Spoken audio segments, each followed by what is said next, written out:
संभाजीनगरमध्ये विजयानंतर उमेदवारानं तलवार मिरवल्याचं पाहायला मिळालं। अपयशी झालेल्या उमेदवाराच्या घरासमोर उमेदवारानं 2 तास जल्लोष केला।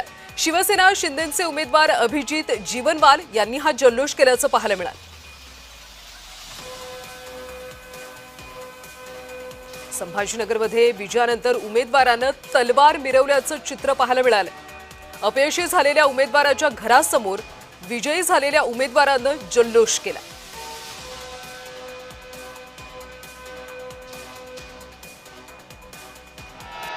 अधिकची माहिती देत आहेत आमचे प्रतिनिधी विजय चिडे। विजय, अशा पद्धतीने विजयी झालेल्या उमेदवारानं तलवार मिरवल्याचं पाहायला मिळालं। पोलिसांकडून काही कारवाई होणार आहे का?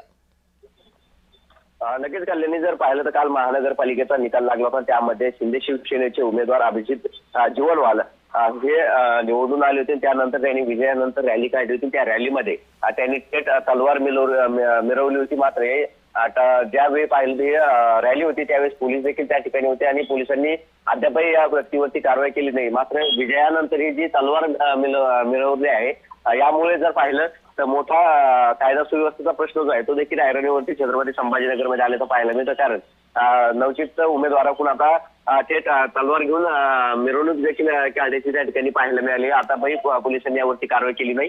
मात्र आता पोलीस यावरती कारवाई करतात हे देखील पाहणं महत्त्वाचं असणार आहे। कल्याण, नक्कीच विजयी उमेदवाराचा उन्माद पाहायला मिळतोय, त्यामुळे यावर काही कारवाई होती का याकडे लक्ष असणार आहे। धन्यवाद माहितीसाठी।